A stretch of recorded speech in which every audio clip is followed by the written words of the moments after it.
cyane, ngira ngo niba ubibona neza kuri Doge, twebwe dufite Doge zigera muri 71, ngira ngo urabibona uko zingana.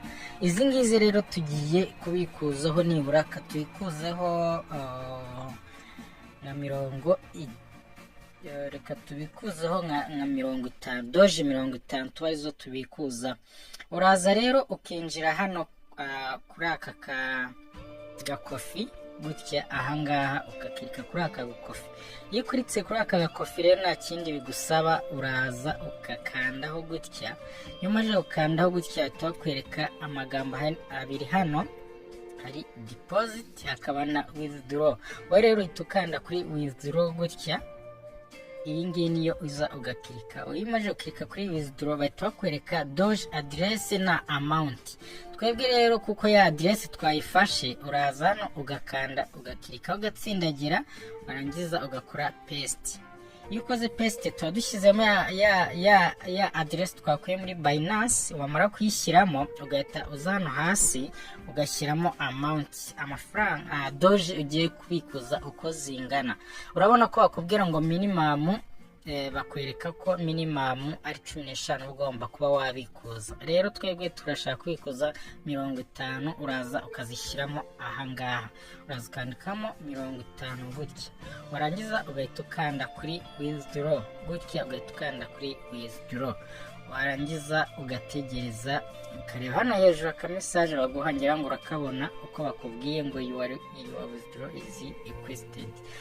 Warangiza ugahita usubira kuri balance yawe hano hejuru, ngira ngo urabona ko bihita bihinduka. Urabona ko dusigara nko 21, twa dufiteho 71, 50 turazibikuje, hasigayeho 21.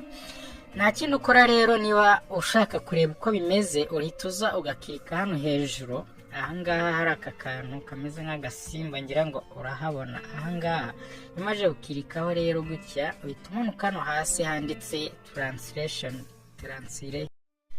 Hello, nongeye kubasuhuza mbaha ikaze kuri uyu muyoboro wa YouTube channel. Iyi ni Kigali Creators. Uyu munsi tugiye kurebera hamwe uburyo ushobora gukura amafaranga muri Dogecoin yawe ukashyira kuri Binance account yawe. Ushize muri video twaberetse uburyo wayakura kuri muri Dogecoin yawe, account yawe ya Dogecoin ukayashyira kuri OKX, ariko uyu munsi ngiye kukwereka uburyo ushobora kubikoramo uyashyira kuri Binance account yawe. Reka tugendane step by step, ndabizi ko hari benshi batabisobanukiwe. Okay, nta kintu ukora rero, uhita uza hano muri account yawe ya Binance. Ngira ngo reka dusubire kuri home, ngira ngo iyi ni Binance. Reka dutangire murebe uko bikorwa.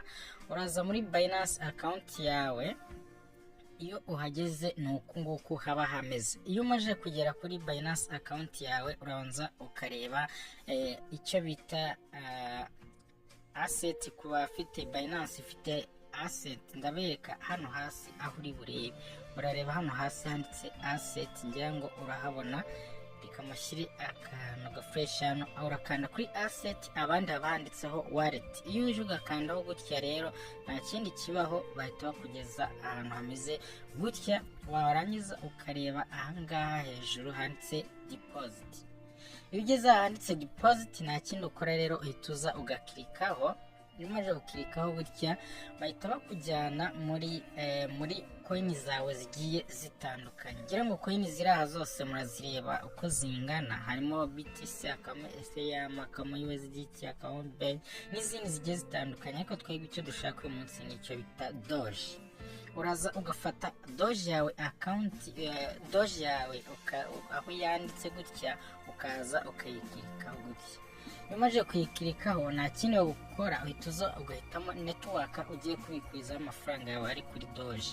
Na yindi uraza ukareba iyi network yanditseho Dogecoin. Iyi network niyo yonyine uza ukaba ariyo ukoraho. Uraza ugakirika hano kuri Dogecoin gutya, mangiza akakubwira ngo please trace the network. Urumva, uraza ukareba haranditse please trace the network. Network rero yacu ni iyi ngiyi tugiye kubikurizamo. Uraza ugakora link hano, urabanza kandi ukareba neza niba ari network ya Dogecoin iyi ngiyi. Urabanza ukareba neza ko ari, ugahita uza gukopiya iyi deposit address yayo, rero ukaza ukayikopiya gukopiya iyi ngiyi ugakanda hano kuri kopi, ahangaha kuri kopi. Reka mukwereke neza aha kuri kopi, ukaza ugahita ukora kopi gutya. Iyo umaze gukopiya aderesi yanjye ngo ubona ko yabaye kopiye, uhita usubira inyuma ukajya muri doji yawe. Iyo uje muri doji yawe nta kintu ukora, uraza ukinjira muri doji akawunti yawe gutya, ukayireka igafunguka. Urategereza rero igafunguka, ntabwo bitinda cyane. Ngira ngo niba ubibona neza kuri doji, twebwe dufiteho doji zigera muri 71. Ngira ngo urabibona uko zingana. Izi ngizi rero tugiye kubikuzaho, nibura katubikuzeho nka reka tubikuzeho nka 50, doji 50 tuba arizo tubikuza. Uraza rero ukinjira hano kuri aka gakofi gutya, ahangaha ukakirika kuri aka gakofi. Iyo ukuritse kuri aka gakofi rero nta kindi bigusaba, uraza ukakandaho gutya. Iyo umaze gukandaho gutya bahita bakwereka amagambo abiri hano, hari deposit hakaba na withdraw. Wowe rero uhita ukanda kuri withdraw gutya, iyi ngiyi niyo uza ugakirika. Iyo umaze gukirika kuri withdraw bahita bakwereka doge address na amount. Twebwe rero kuko ya address twayifashe, uraza hano ugakanda ugakirika ugatsindagira, warangiza ugakora paste. Iyo ukoze paste tuba dushyizemo ya address twakuye muri Binance. Wamara kuyishyiramo ugahita uza hano hasi ugashyiramo amount, amafaranga doge ugiye kubikuza uko zingana.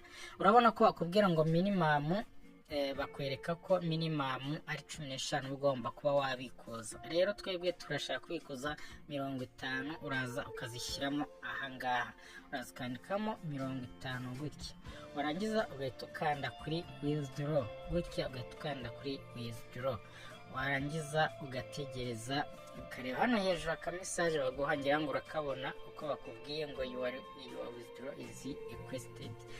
Warangiza ugahita usubira kuri balance yawe hano hejuru, ngira ngo urabona ko bihita bihinduka. Urabona ko dusigaye nko 21, twari dufiteho 71, 50 turazibikuje, hasigayeho 21.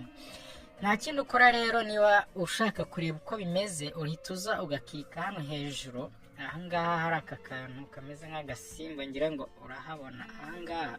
Umaze gukirikaho rero gutya, uhita umanuka hano hasi handitse translation. Ahangaha uraza ugakandaho gutya.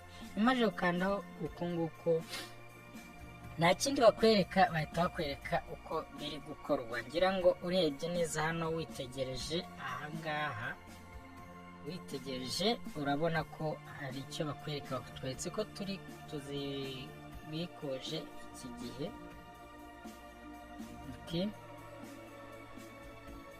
Ngira ngo urabona hano hasi izi twazibikuje mu masaha ya mbere yashize. Izi ngizi reka tuzibereke. Izi ngizi ngira ngo murabona twazibikuje mu gitondo mu masaha 2:40. Izi rero tuzibikuje mu kanya mu masaha 6:00. Nubwo isaha hano batayigaragaza neza, ariko ntacyo bitwaye. Reka turebe ahangaha. Ngira ngo urabona iza mbere zari zifite amadolari 15, zari zigaza amadolari 2,59. Iza kabiri zihagaze amadolari 8,63. Ngira ngo hano hirya itambitse barakubwira ngo ngira ngo urabona ko iyi ngiyi kiri pending, iracyari kwipendinga mu gihe tutabona message itwereka yuko twakiriye kuri Binance request yacu. Urabona ko iyi yambiye mu gitondo ko yo yabaye complete, niyo mpamvu isa gutya yo yamajije gutungana. Ngira ngo urabibona neza. Reka dutegereze rero baduhe request yuko twabikuje doze zacu muri Binance account. Reka dutegerezeho gatoya. Sinko maje kugenda mubimenyera, tukwigisha gukorera amafaranga online na gishoro na kimwe bigusabye, uretse kuba ufite smartphone yawe ndetse na internet. Ibyo ngibyo bigufasha rero kwinjiza amafaranga atubutse buri munsi mu buryo bumwe cyangwa se ubundi. Nta kindi rero tugiye gukora uyu munsi, tugiye kwereka uburyo ushobora kwinjiza amafaranga atari makeya. tuguhaye ikaze rero wowe ukigera hano ari ubwa mbere utarukibutsa gukora subscribe nta kindi bigusaba, uraza ukareba ahanditse subscribe, ngira ngo nkuko ubibona uraza ugakirika ahangaha, ngira ngo urahabona handitse subscribe. Iyo umaze gukirika ahanditse subscribe ukirikaho inshuro ya mbere ukongera iya kabiri kugira ngo uzajye ubasha kwakira icyo bita notification cyangwa se inkuru zose cyangwa se ibiganiro byose tujya tugaruka. Urongera rero ugakirikaho bwa kabiri kugira ngo uze ubashe kuba wakakira notification, uraza ugakanda kuri aka ka kabiri gutyo ukazogera ukemezaho gutya ukareta ubona kabaye gutya umukara. Ubwo umaje kwakira notification buri munsi ubasha kuzibona. Ndetse yewe kandi niba ari icyifuzo cyangwa igitekerezo ushaka kutwandikira, reba hano muri komenti ubuze ukirikeho wandike komenti yawe, natwe turi tayari gusubiza ibibazo n'ibyifuzo byawe waba ufite.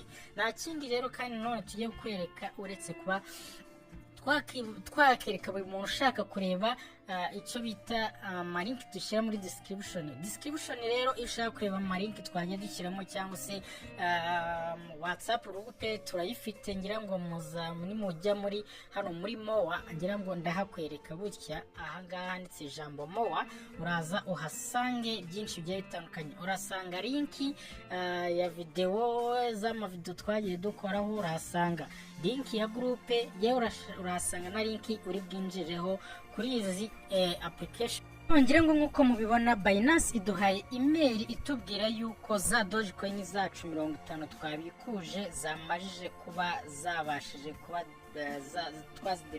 twazipostinze muri Binance account. Ngira ngo iyi ni email baduhaye batwereza tubwira yuko byagenze neza cyane.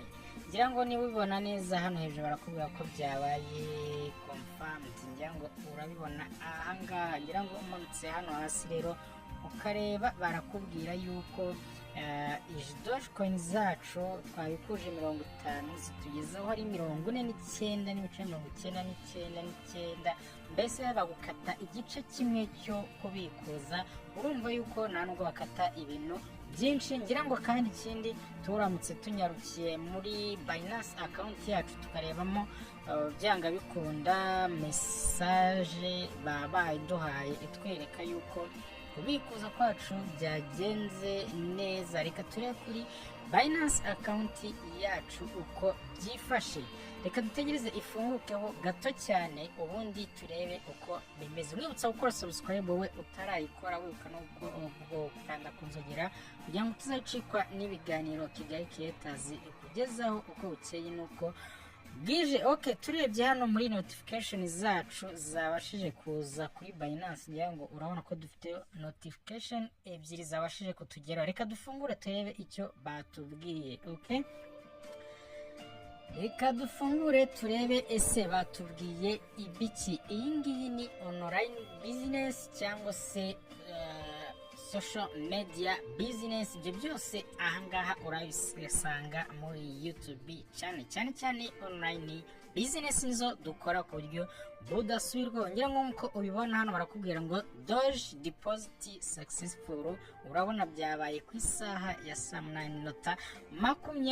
Ngira ngo urabona ko ari ibintu byoroshye cyane kubikuza kuri muri Doge yashyira kuri Binance account yawe, biroroshye cyane. Ngira ngo nkuko ubibona hano barakubwira ngo you have successful deposited 49 and n'ibice 999. Ibi ngibi bikaba byakoze ku isaha ya saa 6:20. Na hepfo niko barakubwira ngo ako kanya uhita ugomba kuba wabi confirminga. Okay, ngira ngo murabona ko ari ibintu byoroshye cyane. Dusubiye kureba ngira ngo na balance yacu yiyongereye, witegereje hano kuri toto vari yacu urabona ko amadolari twari dufiteho yari ari kuri kuri 3 n'ibice, none urabona ko yabaye 11. Dogecoin rero kuri uyu munsi ngira ngo uramutse urebye uko ihagaze ntago iri kuzamuka muri iyi minsi, ariko amafaranga iri gutanga mu bintu byoroshye cyane buri wese ashobora kuba yabasha kuyabonaho bigakunda. Reka turebe Dogecoin rero uyu munsi ese ihagaze amafaranga angahe. Reka turebe hano, ngira ngo witegereje ahangaha Dogecoin uyu munsi ihagaze amafaranga 0.1730, guhabara ko ari 0.137 yakubye rero manyarwanda wasanga atari amafaranga make cyane, yaba ari muri 230 nangahe gutyo. Urumva ko ari ibintu byoroshye cyane. Guys rero urasabwa nawe kuba wakwiyandikisha muri iyi Dogecoin ukabasha kwakira amafaranga akorerwa mu gihe gitoya cyane, kandi akaba abasha kuba yabikurika. Mwibutsa yuko dufite WhatsApp group, nawe ushobora kuyijoininga. Ikindi kandi ndagushyira link muri description y'ukuntu ushobora kuba wabasha kwiyandikisha muri iyi Dogecoin, nawe ukabasha gukorera amafaranga ku buryo bworoshye cyane n'izindi application cyangwa se izindi crypto cyangwa se ubundi buryo bwose bushoboka. Twiyemeje kujya tubereka uburyo ushobora gukorera amafaranga online kandi ukayabikuza bikaba byakunda uburyo bworoshye cyane. Mu yindi video rero nshaka kubereka uburyo ushobora kuyakora hano